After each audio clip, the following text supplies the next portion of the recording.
Hi, guys. Welcome to Partially Impartial.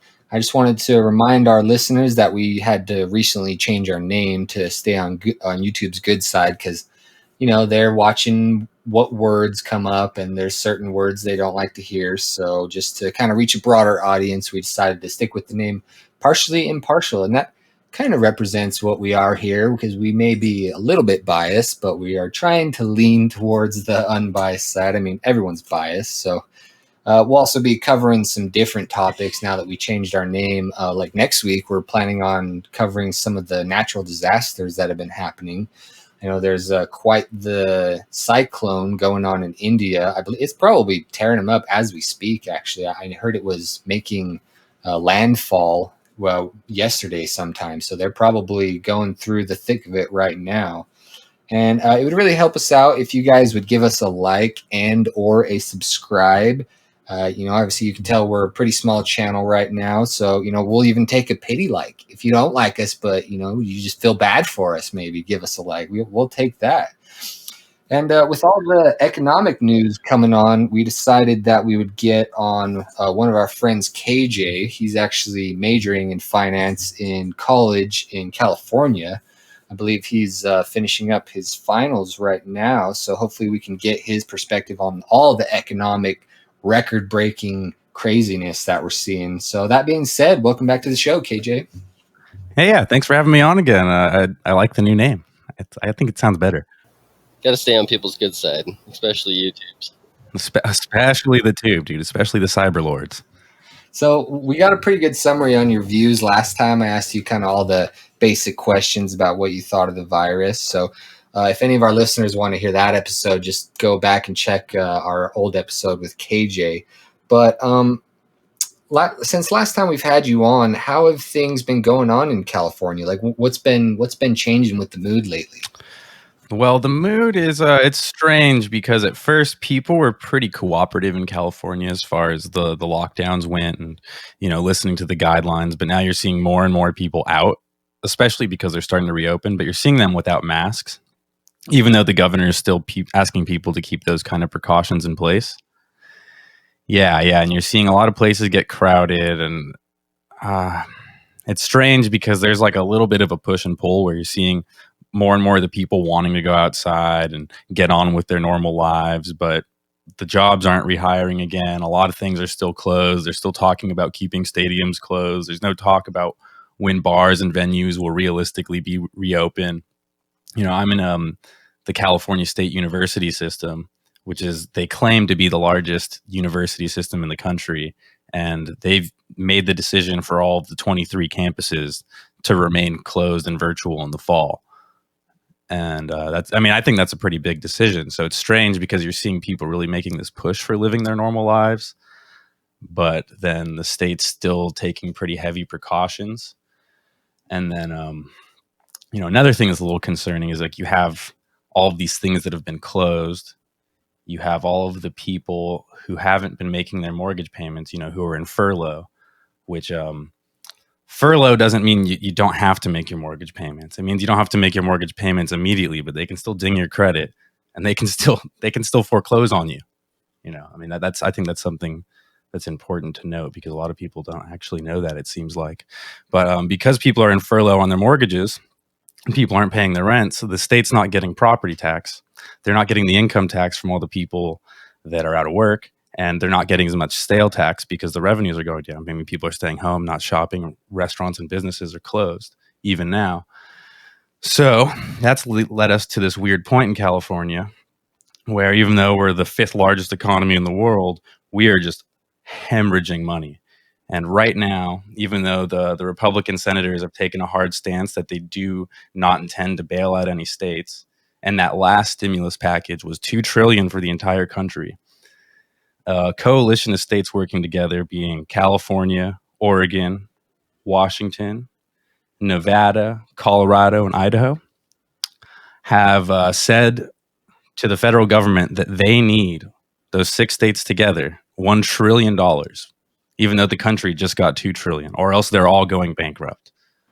And so that's for like the increased costs in unemployment and to cover like I'm guessing Social Security, Medicare, all that stuff, right? I mean, it's everything. It's just covering the massive amount of lost revenues in all of these states, trying to ensure that the schools don't have to start laying off teachers, or the counties and cities don't have to start getting rid of a lot of those jobs that people generally view as secure. So it's concerning, and this isn't stuff that's necessarily making the big headlines yet, that the states are all going, like I think a lot of people don't necessarily realize what it means when the states go broke, but it means a lot of people lose their jobs. Yeah, and the states, they can't print money like the national government. Like the national government's never going to go bankrupt, because if it were to come to that, they would just print up a bunch of currency. But the states can't do that. But a lot of them have gotten themselves into this really, really tricky spot. And this was before coronavirus, where the states were, being really irresponsible with their spending, especially when it comes to pension funds and Social Security. I mean, if you take a hard look at any of those, it's just shocking at how unhealthy they are. And in my opinion, I think that for sure the states are going to have to get bailed out. I mean, the way that I've seen basically this whole thing progress is we're not willing to face any real pain as an economy, like bankruptcies and firing people and all that stuff that would just really cause a big shock. It seems like we're pretty much just willing to print our way out of it. And, most people don't care about the state's spending and shit like that. That's not, I feel like that won't really become too much of headline news, except for people that are in the financial world. That'd be a really big thing to them. But for the average person on the street, they don't really care if like California is getting a bailout. They just want to know, like, when am I getting my next check? Yeah, for sure. Well, and that's interesting too, is that how you're saying California is just kind of slowly opening up some things, but there's not a really a time frame on exactly when things would get back to normal. Whereas out here in Utah, we have we've started opening restaurants where you could sit down. I mean, bars are opening up. A lot of restaurants have basically, I mean, they don't. I thought that they were going to make people wear masks, but it's actually up to the restaurant if they want people to make masks or if they want to take temperatures at the door. And personally, I know that the Salt Lake County, had provided thermometers for different workplaces and whatnot that were remaining open. And the thermometer that we got at our work is in no way in hell accurate. I mean, I was coming up about 90 degrees every single time. And then threw my head under the pizza warmer for a little bit. And after my head was totally warmed up, then I actually came up to normal temperature. So, I mean, I don't know what sort of steps that, we're taking as a state altogether, just because, I mean, it really seems like they have this lax, like, okay, whatever. And I mean, we've seen, we have the separate lanes in the supermarkets, the one-way lanes or whatever, but nobody's listening to that. And I mean, you have probably, I'd say 40% of 40% of the people that I see when I go out are actually wearing masks, let alone even just like covering their mouth or anything. It's almost that, like I said, like I've said previous, and like I've said millions of times now, I bet at this point, it's just like we've lost this fear factor. And with the way the numbers look, like we're going to have a second wave that's going to hit us in the head. And we're not going to be ready for it, and we're going to get caught with our pants down again. And that's almost what I'm getting to, is the fact that California's taking their time.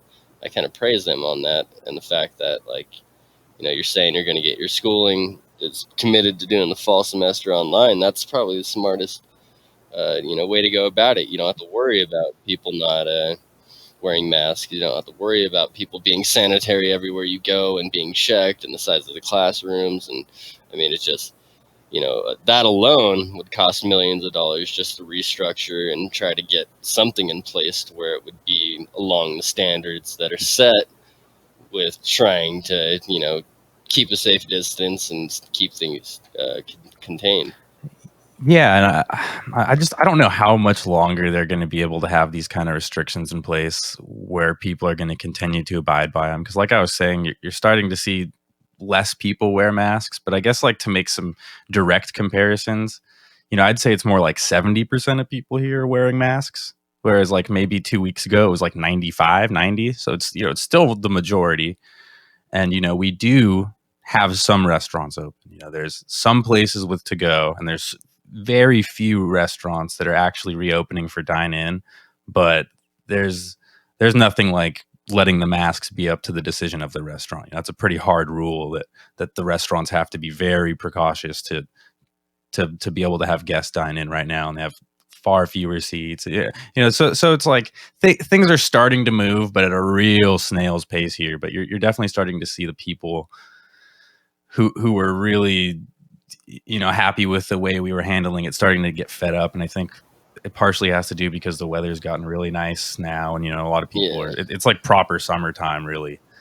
So it's always hard to keep people inside in California in the summer.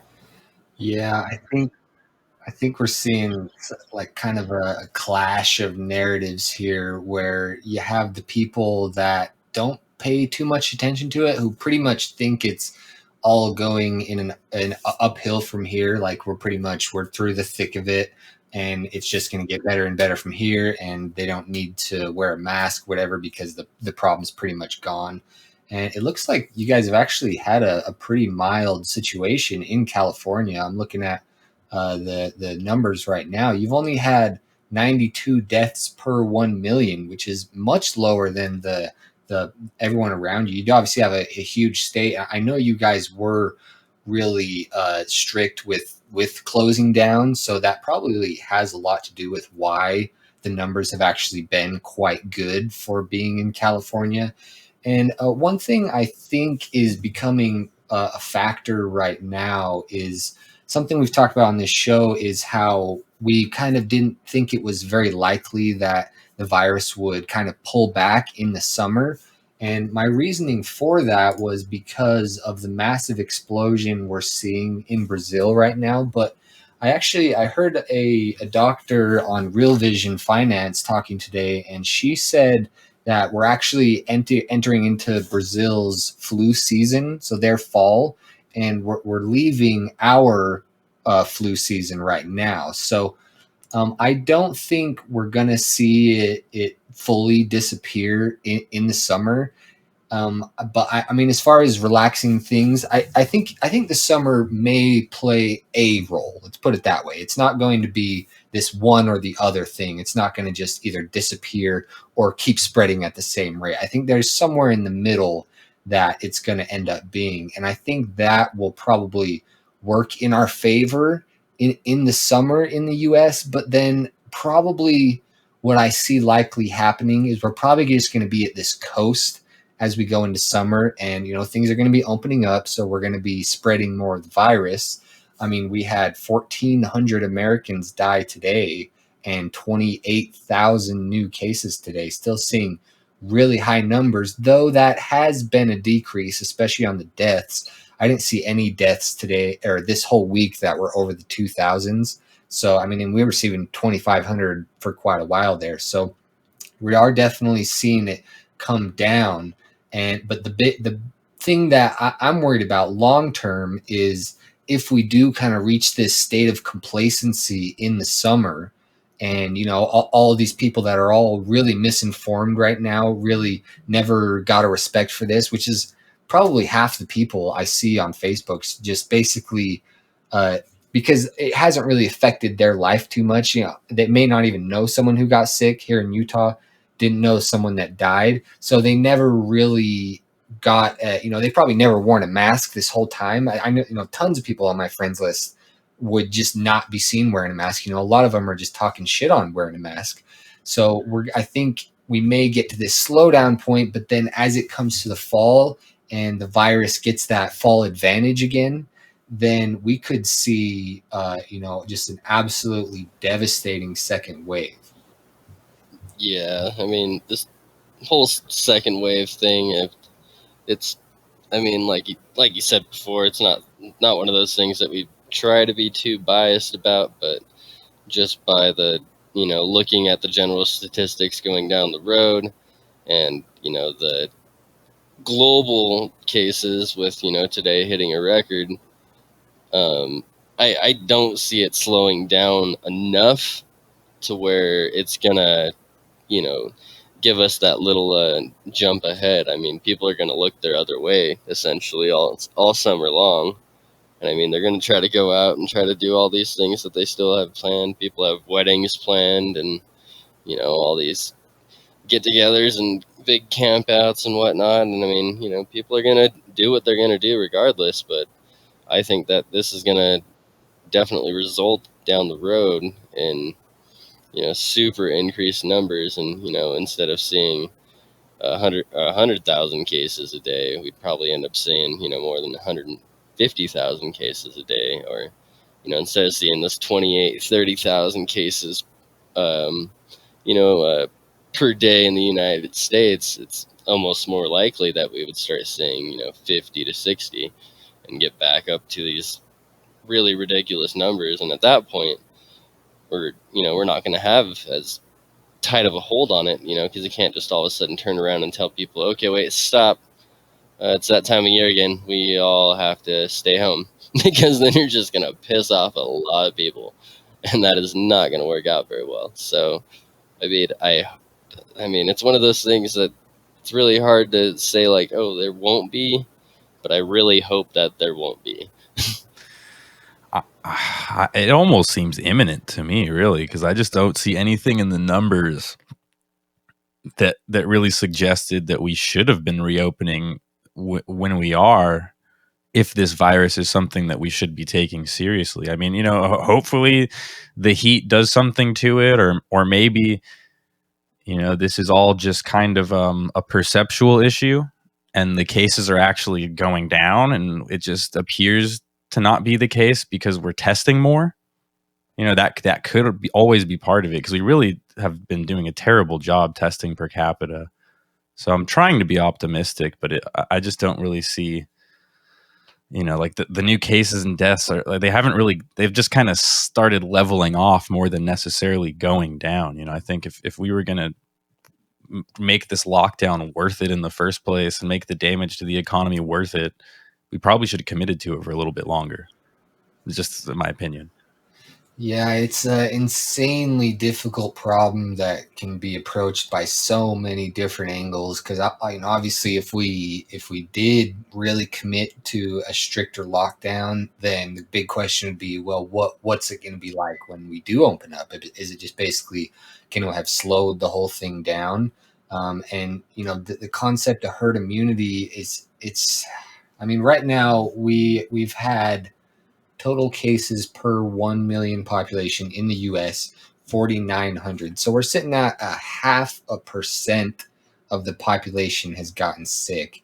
And, even if we times that number by 5 or 10, let's say we're missing 10 times the cases than we're actually catching, which is possible, then we're at 5%. And, given that the most conservative estimate of 5%, we've already seen 100,000 deaths in the U.S., and that's not counting the ones that haven't been counted, which I've hearing from a lot of sources that the real death rate is significantly higher than the official.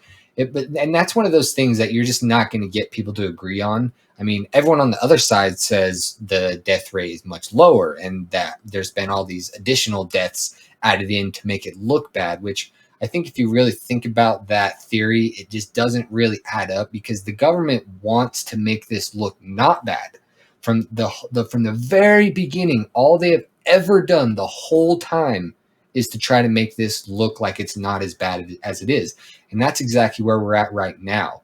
We're to the point where people really just need this to be over now. So we're selling this story that it's basically coming to an end, and Wall Street is selling that story.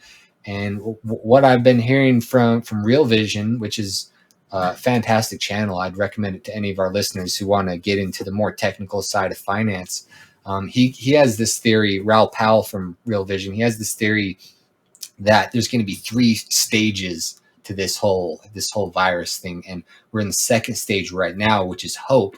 And it's kind of funny. This actually kind of really matches what's going on in the Dow right now, which he says the first stage is the sell-off phase, the freaking out phase, the panic buying phase, because it's so much is unknown at that point. You know, people go into overdrive, they freak out, everybody sells. We see the stock markets drop faster than they did in the Great Depression.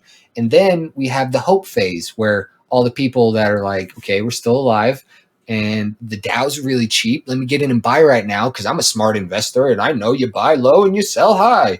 And so they go in and they buy it up, and then that made the stocks jump up to they retraced about 60% of their losses, kind of on average. Obviously, some have done much differently than others, but on average, it's retraced about 60%. And then we've been staying there for about a month, and the market's just deciding, like, which way are we going to go? Is this going to get much worse, or is it going to get much better? And so we're in the hope phase right now. And that's what I see from everybody. All of the people that didn't really want this to be a thing, and like I've talked about in other shows, they became biased and they really just wanted this to be over. They're in the phase right now where they think it is actually over, and they're like, look, the economy's opening, everything's going back to normal. And then I think what Raoul Pal says, the final phase is the reality phase, which is basically where we just can't outrun the data anymore, and it just becomes apparent to everybody that this is going to be a huge, long-lasting economic thing, and also a huge, long-lasting health thing. You know, it's very, very likely that we are dealing with this virus for more than 2 years. You know, I think that was really eloquently worded. I like that, the hope phase and then the reality phase, because I think at the end of the day, we are running on hope, because the jobless claims, the unemployment claims are increasing every week. And I've been looking at it, and I don't have the figures in front of me, and I apologize for that. But the unemployment claims that actually happen week to week, the past 3 weeks, have been higher than the projections. By a reasonable margin of error, but still, like everything that's happening in regards to the economy is worse than these projections. And these projections are supposed to be, some sort of reality-based scenario where we're looking at what the virus is actually doing. We're not trying to live in la la land. And that's one of the weird things about the stock market and financial markets in general, is that a lot of it's based on speculation. So hope does have a great deal to do with it, but you can't outrun the hope forever. And I think this would be kind of an interesting time to segue into some of those statistics that you were talking about before we actually started recording the show, because I think, when you're looking at like hope versus reality, you're looking at the fact of the matter is states are going bankrupt. More and more places are having people actually get laid off rather than just like temporarily unemployed from their jobs. And it's trickling into something where I don't see how much longer we can sell this promise that the stock market will be fine. Like, there's going to have to be this period of recovery where people financially recover from the few months rent they haven't been paying and the mortgages they've been missing. Yeah, and realistically, that's what we need really bad right now, is for all the goddamn bubbles to just pop and housing to return to an actual level where millennials can actually buy a house. Like, that's insane to think about, but we should have that ability to buy a house that isn't so overvalued, or the stock market. Like, right now, if you want to get in, which a lot of people are dumb enough to get in right now, you're buying high and hoping that it goes even higher. That's not how it works. You want to buy when something's cheap. And right now, everything is still expensive. And this is called the business cycle. This is what the world needs, is the ups and then the downs, and then it flushes out all the garbage, all the shit, all the zombie corporations that aren't profitable. They go bankrupt and they die. And we're just simply not allowing that. We're hoping, and this is why it's just inevitable. It's completely, absolutely 100% inevitable that we are going to have some sort of huge catastrophic crash. And every time that we reinflate this bubble, it just makes it worse down the road. And it gets to the point where the only thing left on the chopping block is going to be the dollar. because we have this ability to print money and throw it at whatever's failing. And that's worked so well the past 20 years. It's shocking. Like when they first started doing it, people thought just no way we're going to start experiencing hyperinflation immediately. And, it's been like 12 years since the 2008 crash when they really stepped this up. And all those people that thought we were going to experience hyperinflation have basically been proven wrong and been called idiots for the past decade. And even though they were right, that is absolutely a horrible idea to do all this. They have all kind of retreated to their caves of shame because they've been proven wrong so much. But I do want to jump into those articles that we were talking about before. But real quick, I want to touch on a couple things with the numbers, and then we'll jump straight into that. So CJ said it earlier, we had 107,000 global cases today, which I double checked. That is the highest we've had so far. So as a globe, we're definitely not seeing this slowdown. US. Wait, I'm sorry. That's like the highest ever since like the big outbreaks in Italy and Correct. Spain, Yeah, Iran. yeah, Wow. Okay. Correct. Sorry to interrupt. That's just No, you're fine. It was amazing when I looked at it too. That's why I was like, wow. Yeah, and you bring up a good point, because Italy, they only saw 600. Spain, they only saw 590. France, 250. Germany, 490. So all of these countries that really got hit hard, they have pulled back dramatically.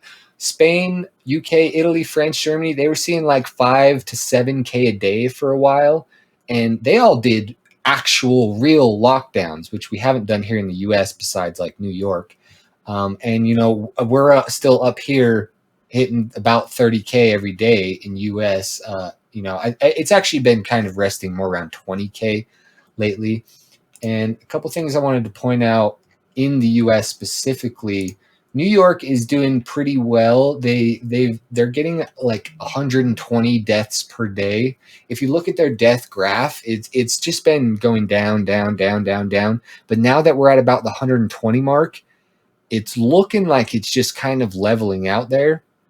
That may change and that may start to go down. But I mean, if you think about it, 120 New Yorkers dying every day, and that's your coasting level, that, what if it just stays there? Then what do you do? Because the second you open the economy, that's just going to jump up even higher. So New York, they've seen 1,400 deaths per 1 million. So 0.14% of all New Yorkers have died from coronavirus. In my mind, that's a pretty shocking statistic, that basically 1 out of every 700 New Yorkers has died from this disease. And New Jersey, they're kind of almost the same story. They've had 1,200 per 1 million. And an interesting state I've been keeping an eye on, Connecticut here, I think they have a pretty small population because they haven't seen drastic cases or deaths. They're at 39,000 cases. And also the reason I'm paying attention to them so much is because they are really pushing to do like a full opening. I think part of their government just overthrew a decision of the governor or whatever.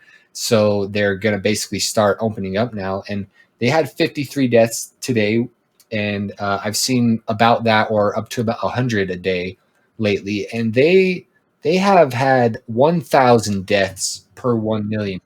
So, I mean, in Connecticut, they are kind of having this mood, this attitude that they haven't really had it that bad, but yet 0.1% of all the people in Connecticut have died from this disease. That's pretty insane to me.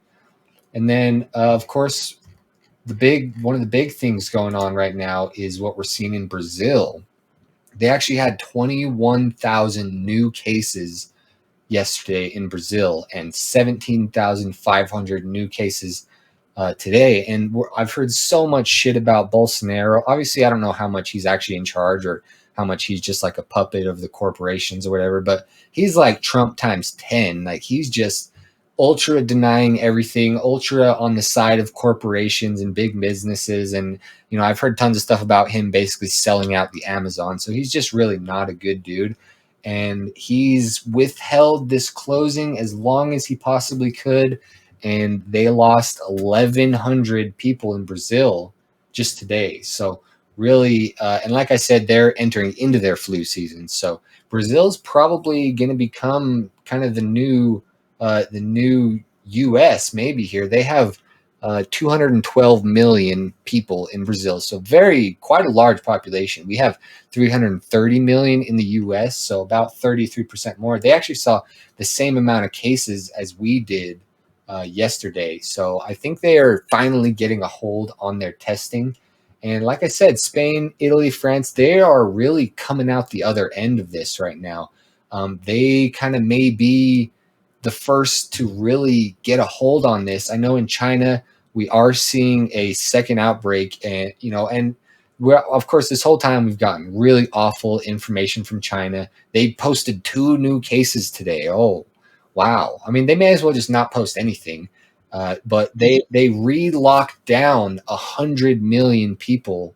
I believe some places in Wuhan are locked down. I think Wuhan's a pretty large place where this first started, but some of the districts in Wuhan are locked down again now. So really, China's interesting because there is a trickle of information coming out there, and we can see what we're in for to a degree if you swim through all the bullshit. And China, they have much more draconian measures that they can implement all the time. Like they can basically make you have to wear a mask to go anywhere, or register on your phone that you have had the disease and now you have antibodies. And and the Chinese people, they don't have the option of being like, no, that's my freedoms to go in Sam's Club without a mask. You can't ask me to do that. I'm going to boycott Sam's Club. They just don't do that shit there. So they have actually much more ability to stop this than we do. And I think shit's going to get pretty crazy in China here after a while, though. Was there anything you guys wanted to say about the numbers before I go ahead and jump over to some of these articles? Yeah, I mean, I think like that exact point you made about China is like it could be true because they have this ability to contain it that we just don't, with the way like our nation functions and the kind of priorities that people tend to have. Like we really value personal freedom to the point where it's like minor safeties or like an inconvenience are viewed as like an oppressive movement from our government, which I don't, there aren't the same things to me. But then again, it's like you said, we can't really trust the Chinese government. But then at the end of the day, there's plenty of evidence that you can't quite trust our government either. And both governments have this huge incentive to kind of lie to the other and the people and sway perspective. So it's really hard to know who to believe right now. Because I trust. Oh, I'm saying I trust Trump just about as much as the Chinese government.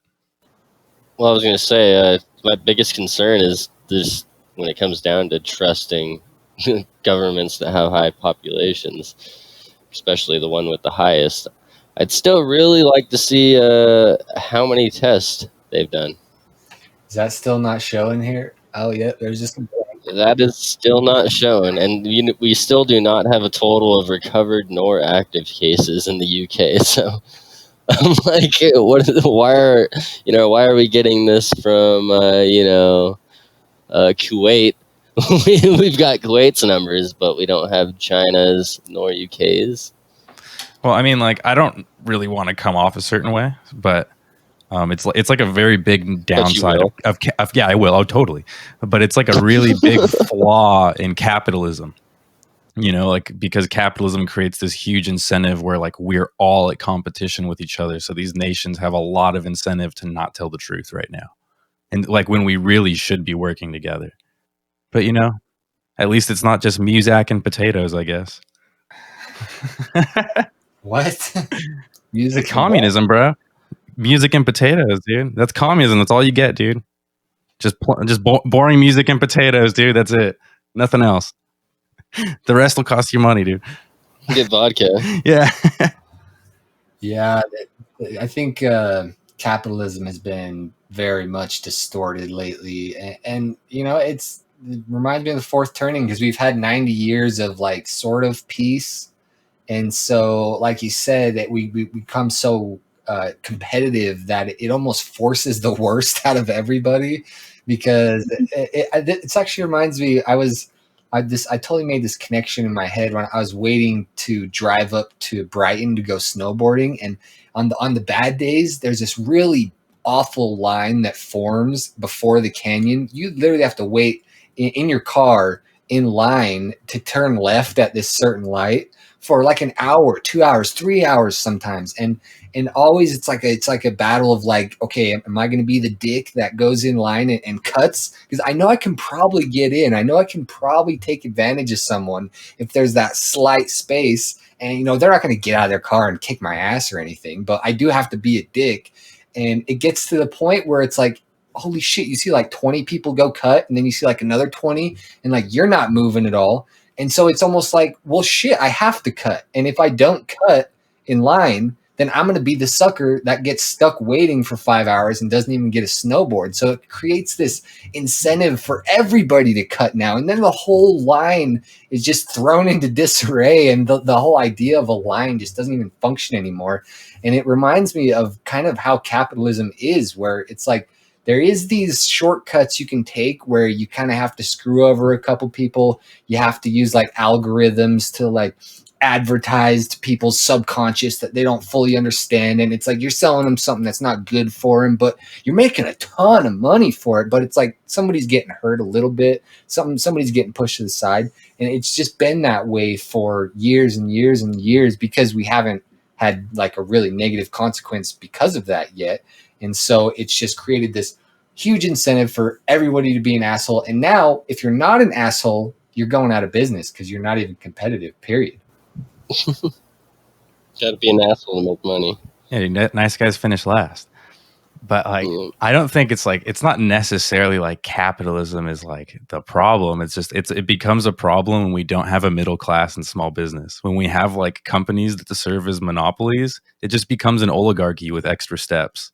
Like this is exactly what we like wanted to move away from, where we have a ruling class.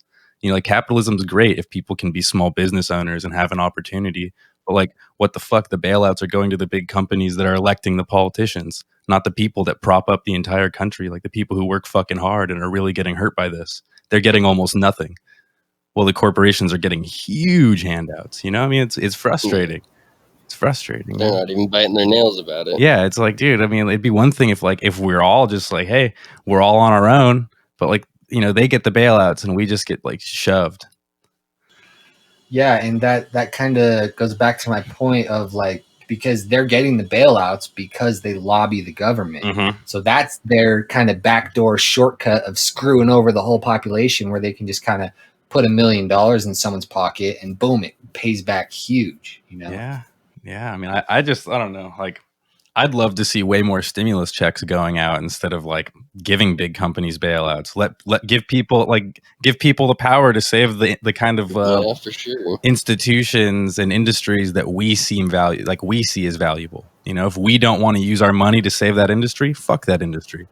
Exactly. Just my opinion. Well, it's a lot better way to funnel the money out than it is to, you know, just throwing millions of dollars at a company.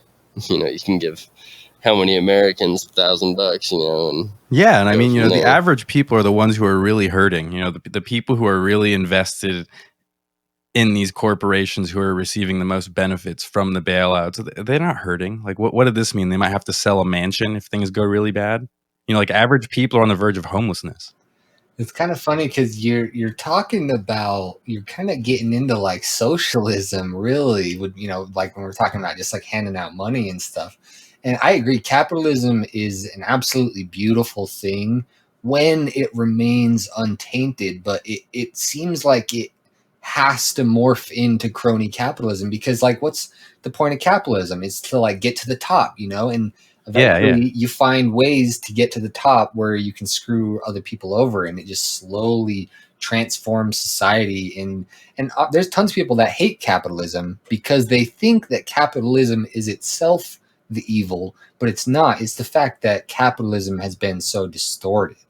Well, yeah, it's the fact that capitalism's turned into a way for the rich to buy the votes of democracy. Like, it's like negated what democracy was supposed to be. And like, it's like people always point that out. They're like, oh, that sounds socialistic. And it's like, well, I think it's way less socialistic than bailing out the corporations. Low key. Well, it's almost like you need it's almost like you need a little bit of dash of socialism just to make capitalism start working a little bit better. Start redistribute some wealth, and then even things out a little bit, and then set it straight. Well, I mean, like we're all millennials, so I would say, like, in our lives, we've observed this phenomenon where about every 10 years they have to hit the socialist button to save capitalism. And like that doesn't seem smart.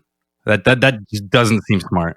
Yeah, that's a band-aid on a dam that's cracking. Like the Hoover Dam has a massive crack, and you're duct taping that shit right now. We've seen what happened in Michigan. Yes. Oh, the dam. Yeah. We'll be talking about that next week. But yeah, it's what we have and have had for 20 years or so is socialism, but just for the rich, basically. And now it's getting to the point where that's not enough. So now we pretty much have to bring in socialism for the average American. And let's make sure we're keeping it straight here. They're not giving the average American money to help us. They if we fail, then they fail. So they're like, okay, well, if people can't pay their mortgage or whatever, then that's going to start creating this huge daisy chain of collapses that'll echo throughout the whole system. So when they're doing their calculations, they're like, we need to keep all these big corporations and we need to keep the system as a whole running. And the only way to do that at this point is basically direct money injections into the population so that we can keep some sort of blood flowing through this locked up economy. Well, and that's the safer way to do it too, because when you inject a bunch of money into a company or into a bunch of different companies, you're essentially hoping that those companies turn up and start making the right right changes and start heading the right direction. Whereas like we were saying, like almost from the socialist standpoint, if you're injecting a little bit of money into each person and then they're slowly funneling this money back into the economy, then you have a little bit further solution rather than just hoping that these companies stay aboard. But when you don't have people to use the companies as a service, then you don't have a company. Yeah, and the biggest thing that this brings up is because now inflation is really on the table now because we've been bailing out big corporations and banks and other countries even through currency swaps, and that money never really ends up back into the flowing economy. It never ends up back into velocity of money. Because you bail out a big corporation, or whatever, they're likely going to put that capital to work in some sort of investments or something that's basically going to sit there. And so there hasn't been tons of inflation, even though we've printed ungodly amounts of money before the coronavirus even. And now we're having to put that newly printed money into the most liquid part of the economy, which is the consumer, and they spend it within like a week or two of getting it. And then whoever they spend that to is probably going to spend it again. So now inflation really becomes this thing, and that can open a whole can of worms that, I think we're pretty much doomed for inflation at some point. But let's go ahead and get into some of these articles. Let's see. The first thing I wanted to talk about, a really big thing that just happened with the company Moderna Inc. I'm sure some of our listeners have probably heard of them. They released a really big news press conference the other day about how they had some. Well, I mean, if you read the article, it looks like they've had some pretty decent success with the phase 1 of the vaccine. I heard several different people talk about that article because it's really hard to get the real info when you're just Googling an article and you just pick the first one. That's pretty much guaranteed that you're going to get something biased. But I listened to Peter Schiff and I listened to Chris Martenson, and they basically said that this whole phase 1 thing is kind of like we were saying, where it's part of the hope that they're trying to create, and we're going to see many more of these headlines come out where it's like, because there's tons of vaccines that go into phase 1 and even phase 2 and even phase 3 and don't end up working. but yet they know if they release this headline, which they were probably working on for a week or so before they released it, that they maybe started seeing some of the results that were positive, or that at least they could make look positive in an article. They were probably like, okay, well, this is going to make for a really good headline, and then they've got their guys looking at it. Well, what's going to happen when we release that headline? How's that going to affect the market? And if we look at the Moderna Inc. stock, April 27th, May 1st, we're looking at about $47 per share. And they released that article saying they had success with phase 1 with like a handful of patients developed antibodies. They don't know if those antibodies are going to persist, or they don't know anything other than a handful of patients developed some antibodies when we injected them with this certain thing. And the stock jumped straight up to 80. So it went from 45 to 80. And that whole time, I listened to somebody, I don't know his actual name. His Twitter account is called Tesla Charts because he talks tons of shit on Tesla. And by the way, Elon is kind of a fraud, in my opinion. If you haven't heard that, look deeper into it, because Elon's not a trustworthy man. And Tesla Charts kind of has built a whole career on pointing out all of Elon's flaws and frauds and mistakes and mischievous behavior. But he released some data on this Moderna stock. I don't know where people get this stuff. I would love to have access to this kind of data. But he basically said that the CEO of Moderna was selling from the time that article was released all the way up to the peak. He was getting rid of his stock. So you would think, as a CEO, if you are seeing these really genuinely promising results that Wall Street seems to believe they are, you would be hanging on to that, because that means you would gain more value through the increase of your company than you would gain through selling it. The whole idea of selling it into the increase makes me think that it's probably just some Wall Street manipulation. Have you guys heard anything about that, or what do you think about that whole idea? I haven't heard too much about it. I mean, I know that that's kind of the basic cat and mouse game when it comes down to any of these companies, pharmaceutical companies that are trying to produce some sort of vaccine, is, the play the news the way that it's going to work in their favor when it comes down to their, the price of their company going up. I mean, the more positive you can make things sound, then obviously the better outlook your company is going to have, especially if you could, kind of skim things and work around it to make it seem like, oh yeah, we're making progress. And I mean, has it being progress, some progress and whatnot, but it's just, when it comes down to it, it's just, I don't know, any of these big corporations and companies, it's unfortunate to say that there's absolutely no one you can actually really trust. Definitely. And I mean, if this was me that owned this company, and let's say I'm just a low life Wall Street thug trying to rob everyone, because we live in a world where algorithms basically are the main buyer in the markets. So the algorithms read the headlines and buy immediately, within seconds of a headline being released. So that means, as the owner of this company, you pretty much have this button that you can press that, as soon as you press it, your stock is just going to go through the roof. So you're like, okay, I've got this button, and then you've got some friends maybe, and you're like, what do you give me if I let you get in on this deal? Try and get a bunch of people in on it, or through all these backdoor deals, whatever. That's the way I would be thinking of it, at least. And obviously, we don't even know if this guy is pulling sketchy stuff. He just happened to be selling at this time. We don't know any more details beyond that.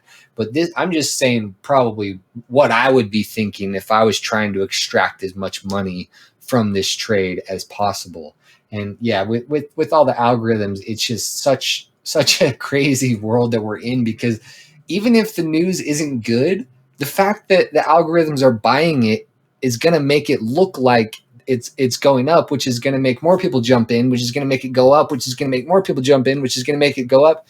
It seems like that's pretty much what the stock market is now, is just this self-fulfilling prophecy. Like if the Fed releases a statement saying they're going to buy something, it just goes up instantly. They're like the guy in front of the symphony waving their hands and just like, and they don't even have to print money a lot of the times.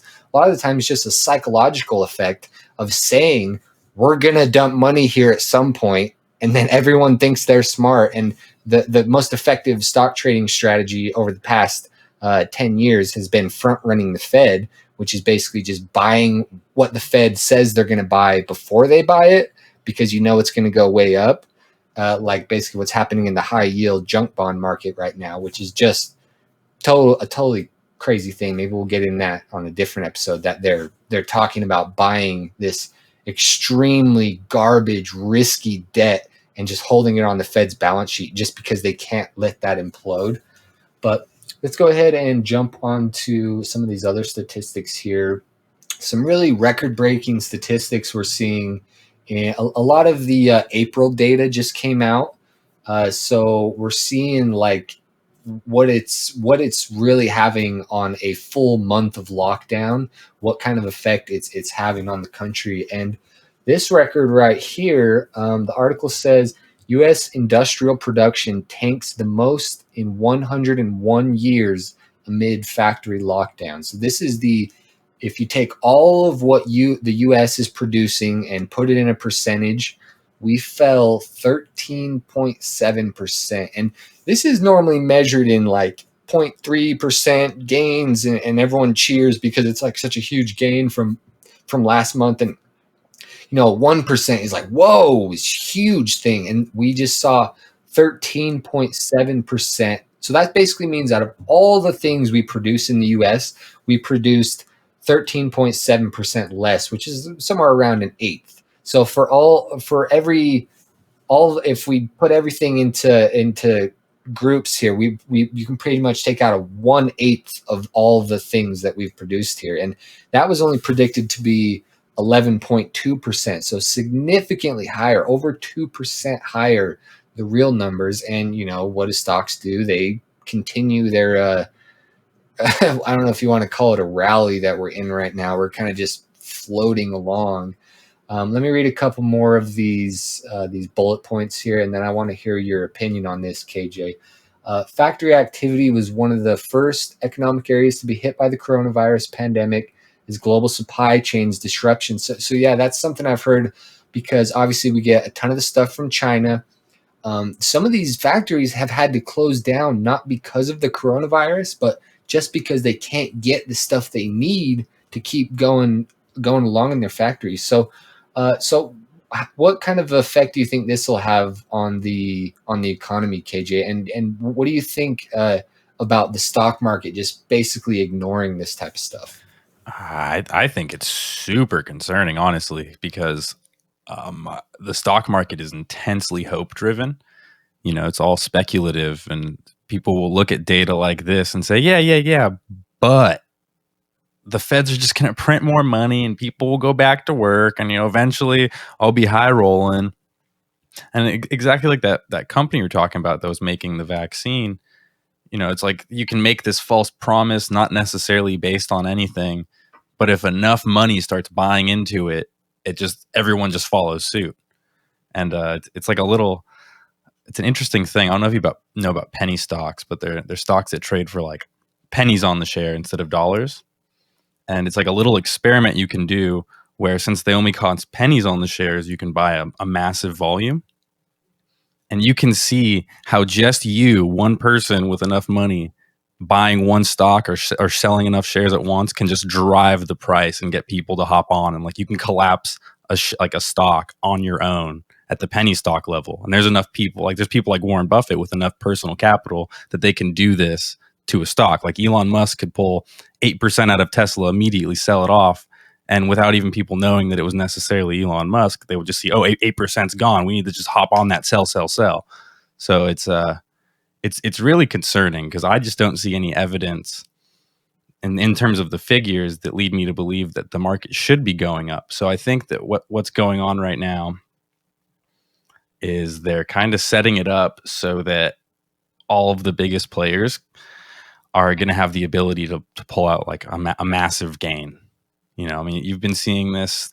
I was watching this for years before the coronavirus happened, but there's been this trend since '08 where a lot of these big corporations have been quietly using their profits to buy back shares.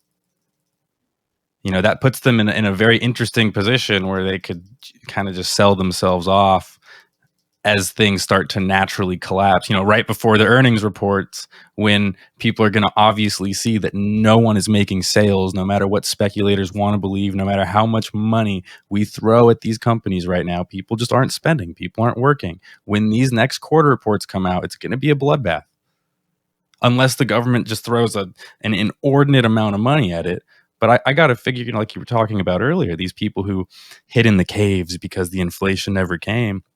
I don't think it's that it never came. I think those people were just almost prophetic, and they said it too soon, because at a point, like economics and finance and all of these things we study in regards to like what the economy is, it's based on history and it's based on cyclical things. And as soon as we started injecting massive amount of monies and getting really socialist with what we're doing with these businesses and bailing them out, we disrupted it. We broke those cycles and we've created something new. And I don't know. I mean, I just like, I don't see how this is sustainable. We like we're putting ourselves in a position where we're just going to have to keep printing money and throwing it at the problem because we're letting this bubble get too big to pop. Like it's going to just have a way too much of a social impact. And, like long term, if we keep printing enough and there's just too many dollars that we've printed and other countries aren't printing money at the same rate, you know, they don't have to just. Oh, they yeah, exactly. And that's one of the things that's really offsetting the inflation is that we're all doing it together.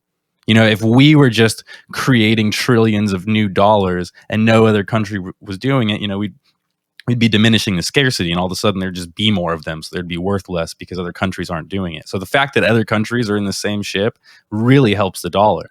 But it's just, I just don't see it as a sustainable model. But what you're saying about how all the other countries are printing money, it's funny because they're actually, I've heard they're by the EU especially, they're the heaviest weighted in the DXY, which is basically it just measures the value of the dollar versus a basket of other currencies.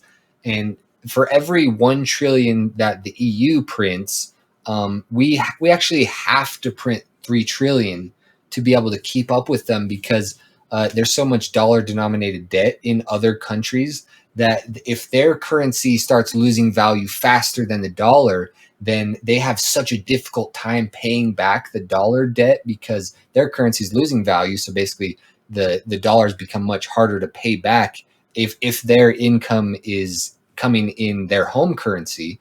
And with the share buybacks, well, so basically that whole thing is basically guaranteeing that we're all falling at an incredibly fast rate, because so many other countries are in way bigger problems than we are in the US. So they're having to print like crazy, especially the US, especially Japan. And we like have to follow them down. So it's this really weird thing where we pretty much have no choice but to print. But what you said about the share buybacks is super fascinating. And I've heard some statistics thrown around that the 90% of the increases that we've seen the past couple years in the stock market has been from those share buybacks.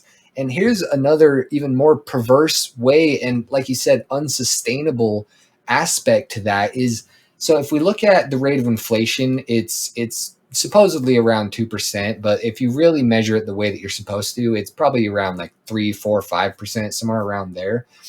And interest rates have been under 2% for quite a while now. So basically these companies, what they can do is borrow money from the government at a rate less than inflation. So if you think about it, if inflation changes it by 2% and you have to pay 2% interest, but the dollar is becoming 2% weaker every year and you only have to pay 2% interest, or let's say it's 1% off. So let's say inflation's at 3%. So the dollar is losing 3% of its value every year, and you took out a loan that you have to pay 2% on. technically you're actually making 1% per year on that loan because of how low interest rates are and because of how quickly the dollar is being devalued. So a lot of these companies have taken out loans, gone into debt to buy back their stocks, which if you think about it, a stock to a company is debt.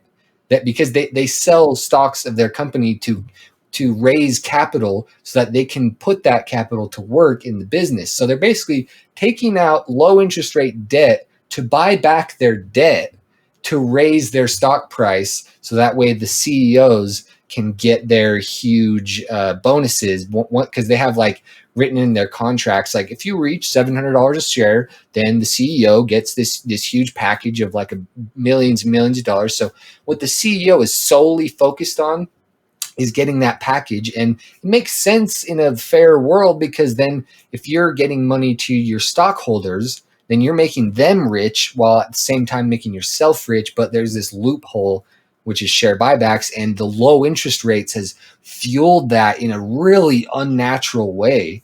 And jumping over to a different example. Well, go ahead. real quick. I think just for the sake of being objective, earlier I was saying that they should just be giving the money to the people instead of the corporations. So what you were just talking about is actually like probably the strongest counter argument to that. It's the fact that the counter argument is that if we're giving the money to the corporations instead, and we're keeping interest rates low to this point where they can borrow this money at this rate and they can reinvest it into their business in the way that they see fit, it's actually preventing the inflation. That's actually the logic that goes into that. Is that like the fact that the corporations have all this capital and they have all of this like leeway to do this, and we keep bailing them out so they don't completely collapse their ability to reduce the price of their goods, and you know, they keep everything relative to wages and like kind of prevent the average things from going up too much, which is, I don't know, because it is strange how the inflation hasn't hit yet. It is definitely a peculiar phenomenon, but I just wanted to interject that real quick because I know like I did kind of throw something out there. Are you saying that basically because all of these big companies have easy access to all this money that they're able to keep their prices low? It's part of it. It's just like the fact that they're able to have this, like, because they're the ones who are providing us the goods that would be reflecting the inflation, because the dollars that we're printing are going to helping them. It's fighting off the full inflation that we should be feeling from printing all of this money. You know, if the money went straight to us and not to them at all, they would be jacking up the prices relative to what we were printing to offset it. So like that is kind of the logic there. So I just feel like it's kind of fair to throw in both sides of the coin and let people think what they want. Oh yeah, that definitely makes sense. And just as a side point on that, I know another thing that's been holding down inflation is globalization, because as we've been kind of sending our jobs overseas, it's actually been making it much, much cheaper for us to get all of our goods. So like, for instance, if you look at like a TV or something, you know, they've actually kind of gotten like cheaper and cheaper in a way for what you're getting, for sure, you know. And that's true with a lot of goods, because we've sent over so many of our jobs to places like China and India that has actually reduced the cost of so many things. So even though the dollar has actually been losing value at a pretty alarming rate, there's been this disinflationary force coming from globalization that's kind of been counteracting that inflation. So we really haven't, and you know what? That's not really a good thing that we've sent our jobs out there. I agree. That's terrible. That may be something that we have to bring back over the next decade. And if you think about it, that might kind of unleash this preloaded spring that is inflation right now. Because if we have to bring all these jobs back and pay Americans to do them instead of letting China use their slave labor, basically, in some cases. I mean, a lot of them get paid. You know, they've kind of been risen out of poverty, but yet there is still a lot of really questionable labor going on there. But if we bring all those jobs back here, we oh my gosh, that's a whole can of worms, that topic in and of itself, because that would drastically change the whole world economy. Yeah, and I mean, in a time like this, it kind of argues the point that we should definitely have much more production here. We should be able to domestically make things in times of dire urgency, or when things just happen. I mean, but it's definitely going to be repercussions of it for sure. But it's like, Yeah, we kind of need it. I mean, a country should be self-sufficient, especially one as wealthy as us. At least in a time of crisis, maybe the average time, like, let capitalism do its thing, but we should always be able to produce our own, like, food and medical supplies and masks, and we shouldn't be sitting here like clueless and helpless. well, that's what we've had banged into our heads for the last, since we were little kids. It's like America, use America, buy American made, get jobs in America, everything about America. So I mean, kind of comes in that same force that, trying to keep everything here, or wanting to bring jobs back here. I mean, I know that is one of Trump's big pushing points, but it's one of the things that he does have that makes sense, in a sense that, we as a country should be able to, take on a pandemic, or take on a fall in our economy as a country together, and not have to rely on all these other countries to fall or pick up the pieces. Or, I mean, that's kind of like how it's going right now, is, as things fall elsewhere, other countries are picking up pieces, and then it's kind of this back and forth, like, hey, we're going to kind of put this puzzle together, but it's not all the way put together. But yeah, as long as we have the picture, like, we know what we're trying to do. Yeah, I mean, in this pandemic time, it's pretty much just been thrown in our faces how important it is to have a stable manufacturing, with masks and with medicines and with ventilators and all these different things that we rely on other countries so heavily for. And if you ask the average American, should we bring jobs back to the U.S., the answer, probably 95%, is all yes. But I think it's important to realize just the absolute ramifications that would have, pretty much kicking the legs out of that disinflationary force that I was talking about. That would no longer be there, and we would simply not be able to consume as much as we do now. So let's go ahead and move on to Can't have cheap things without cheap labor. exactly. Yeah, and that's kind of what we've been doing for a long time. We don't work as hard as the rest of the world in a sense, but yet we get to be the world's consumer. So another record we broke here that came out within the last week is the retail sales. It says here retail sales plunge a record 16.4% in April. So that's since March, we fell another, or actually, I'm not sure exactly how this is measured. I'm not sure if it's since March we fell an additional 16.4%, or if this is comparing this year's April to last year's April. But either way, this is one of those things that's usually measured in 0.1, 0.5, and it's like a huge deal when we actually, this number goes up or down, which it usually trends upward, because in a normal economy, you're basically growing year by year. So retail sales fell 16.4%. The experts predicted that it would be 12.3%, so significantly worse again than what they predicted. And stocks just basically completely ignoring this, because I think a point you touched on, KJ, was there's this narrative still that we're going to catapult right back to the way we were. And a lot of people don't really understand the economy. And so that really simplified narrative just really makes sense in their head. And yet these numbers, like if you had been studying if you're an economist, or you're going to school to be an economist or whatever, and you're looking back on all these numbers, like this is off the charts numbers. This is past Great Depression numbers. This is past all the past 10 recessions we've had in years.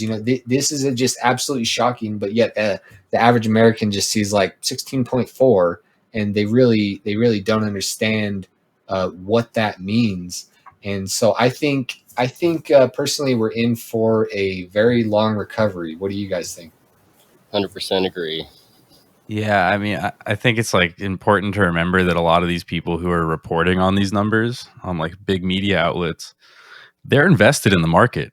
You know, they've got some skin in the game. They've got a reason to kind of be a little more optimistic with the public narrative. But I totally agree. I think we're in for a rough road. But to be a little optimistic, like it is these really rough, trying times where humanity seems to come up with some extraordinary stuff. And I think like this is going to be rough, and it's kind of just getting started. You know, there's going to be this a little bit of a domino effect that I just don't think we can quite stop yet. You know, we can keep throwing money at it for a little bit and lying about it, but eventually there's going to have to be a little bit of a swing. Like people just aren't working and spending, and these numbers are always higher than the projections every week, and they're not getting better. And I think really those are the numbers they're looking at to justify reopening the economy. It has nothing to do with the numbers with the virus. They're looking at these numbers we're talking about right now and saying, fuck, we need to reopen this shit, dude. Like, fuck those other numbers. These are the numbers we're worried about. But on the bright side, like I do think that like there's going to be this rough period, but I do think we are going to eventually catapult into like a pretty cool, interesting time where I think people are going to be, you know, really excited to be back into society, and you know, people are going to have all this pent up energy, and I don't know. I'm really hopeful for something like that to happen. You know, like just this resurgence of kind of like life and energy once things do start to move in the direction. You know, once the roller coasters hit that peak and we start to go back up. Hopefully, it'll be a fun ride up. Yeah, exactly. I am very hopeful. I'm very hopeful that that is the case as well, though I see this potentially go in two ways because, I mean, we've pointed out so much bullshit that has kind of grown as this cancer in our economy over the past 20 years or so. And basically, I see this going two ways. Either that cancer gets cut out and dies, and we see tons of bankruptcies, and we see all this power lost from people in power, and then from there, then we can start growing into something truly amazing and awesome, I think, as a society. Or it's either that, or it's this coronavirus shock isn't going to be quite enough to shake all of the bad apples off of the tree, and we're just going to basically go back to the way it was before, except for with way more debt and way more corruption. So it's those are kind of the two paths we have now, and that's why, like, there's a really cynical part of me that just wants there to be this huge crash, and I'm pretty well prepared myself, so I think I could weather the storm. But it's almost like, Jesus Christ, we need to get rid of that cancer before we can move on to a society that, you know, people are really excited about. Yeah. And I mean, that's one of those things that it's going to come after the storm, you know. Once you hit the calm after the storm, then people are going to start, you know, picking the pieces back together, and they're going to have that, you know, excitement. As jobs start, you know, reforming and people start getting their hours back, you see unemployment, you know, numbers start to drop a little bit, then, you know, that's going to be the little hoorah that, you know, will definitely help light the fire to, you know, get us back to where we were, let alone get us back beyond where we were, and, you know, twice as prepared for, you know, what could be or what may be coming. Yeah, I think like that example I was talking about with the people cutting in line at the snowboarding line. It's like that. There's something needs to come along, and like a metaphorically, like a cop needs to come along and ticket everybody that does that, you know. And then it's like, boom, okay, now we can bring back this organized, structured line where it's actually fair, first come, first serve. Like something needs to come into our economy that punishes all of the shittiness that everyone's been doing, and then like people do a full 180 and they're like, wait, we don't want to have that old system anymore. We want to have a system that works for everybody. We want to not have the wealth be so distributed to the top 1%, top 10%, to where people my generation feel like there's hardly any opportunity unless you're like a a webcam model selling feet pictures or something, then there may be some opportunity out there for you. But for a lot of people my age, it's like you feel like they're kind of just like regular old jobs out there. But you know, there needs to be something that just changes the status quo so everyone realizes like, damn, we really are in this together, and it really would create a better world if we all didn't try and screw each other over and take advantage of each other. I mean, that all sounds real nice on paper. But reality is we are Americans that want to, you know, not only keep up with the Joneses, we want to be better than them. Put the Joneses. Yeah, we want to make them feel like fucking garbage, dude. But I mean, I really agree that like the longer we avoid popping the bubble, the harder it's going to be, and we almost need like some sort of like hard restart or something. I mean, you know, do like at a certain point, like when is the system just going to be like not enough? You know, like we need to change something. Like whatever they're doing in Congress and Senate, like it's just not enough. It's not doing enough for average people. It's things are just kind of getting worse. Because I agree, man. Like I've lived in California most of my life, right? And I've just had to, you know, I've conceded that when I'm done with school, if I want to own a home, I have to leave here. It just you know, the cost of getting into a starter home here is just unrealistic. Hey, Utah's got some real nice comparisons. Save up when you live in California and then move out here. Oh yeah. You try and get a virtual job in California and take that California money somewhere else. Oh yeah, true that. But yeah. I mean, you know, there's like this grave sense of hopelessness that I feel across our whole generation. You know, a lot of it's valid. You know, it's like, oh, okay, so a starting job. I just got my degree, paid $100,000 for it, and my starting wage is $20 an hour, no benefits. Cool. And a house is $500,000 in a bad neighborhood in the city that I grew up in. Nice. Great. And if I, you know, if I get a weird cough or twist my ankle, it's going to cost me $30,000. Fuck.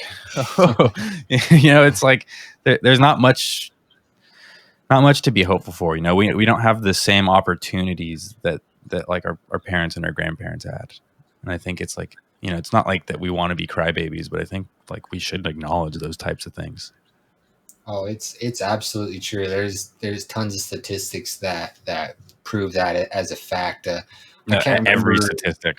Yeah. There's one really important one I heard. I can't remember the exact numbers, but it basically shows the amount of wealth that the generation of their 30s in the current time owns. And you know, that number has been going down drastically to the point where it's like millennials, as we're coming up on our 30s now, we're set to own about 4% of the wealth. And, you know, the generation before that was like 14%. The generation before that was like almost 30% by the time they were 30. So that shows, you know, wealth distribution as a whole. So basically, yeah, it basically is, you know, it's, and this, everything is like, just reminds me of this whole fourth turning thing, you know, because we haven't had a serious crisis since the Great Depression, and the wealth has been getting more and more concentrated ever since then. But this is the big fight that I see happening right now, is the fight between fake money, basically the fight between currency. And I don't see this particular fight ending until we have a whole new concept of what the fuck money actually even is. I think that is the war that is happening right now. And this could go on for 10, 20 more years even. I don't know, but we're already starting to see the reemergence and the mainstream view, you know, starting to shift towards real money, like Bitcoin and gold and things that are actually a real store of value that you can't just create unlimited amounts of. And that's the way that I see this going, because obviously the people in power have their money printers, and they're not going to just let the system crash. They're going to continuously print their way out of it until that stops working. Now, when that happens, I don't know. And what system will come after that, I don't know. But I think that is the issue of our time. And not a lot of people are really too focused on this issue, but I think that it is the issue of our generation, of our time, of our life, is going to be, what is money? Yep. It's a hard thing to answer now, really. You start to cut it right now. We've been going for an hour 20. Yeah, let's go ahead. I know you got some pretty not important bullshit happening in the morning. This kid, CJ is actually he's having surgery in the morning. So. Yeah, you're getting your gallbladder popped out. Yeah, that should be fun. So we'll see here in about 8 hours. Whew, how long's the recovery on that? I've heard a month. I've heard 1 week. I've heard 2 weeks. It just kind of depends on the body. So hoping for the best.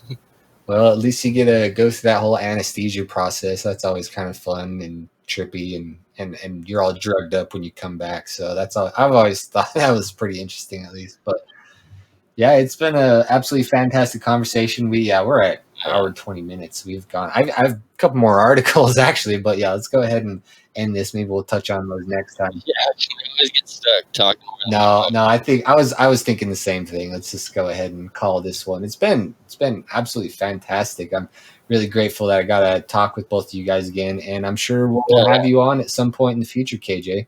Yeah. One thing I think earlier I might have made a word slip. I might have said the word forbearance when I was Oh, I remember what you said. Yeah. Yeah. I might have said I might have said furlough when I was talking about mortgages when I meant forbearance. Yeah. So I just wanted to clarify that because that's like a pretty important distinction. And I was just like thinking about that. I was like, did I say the wrong word? I can't remember. But I want to like that's to clarify. Those are pretty different things. Well, hopefully a listener didn't hear that and just was like turned our show off at that second. Yeah, now they're not hearing the correction. Like dumb assholes know nothing of anything. Cancel them. Get on Twitter. Mean tweets. Well, shit. All right, I want to thank all our listeners for sticking out this one. Go ahead, give us a like, give us a subscribe. Go ahead and check us out. We're still on our old name on Facebook, COVID Commentary SLC. We're getting a decent amount of following there, so go ahead and give us a follow there, and you can see all the weird stuff that we post, and we will see you guys next week. Take it easy, guys. Thanks again, KJ. Goodbye. Yeah, thank you guys.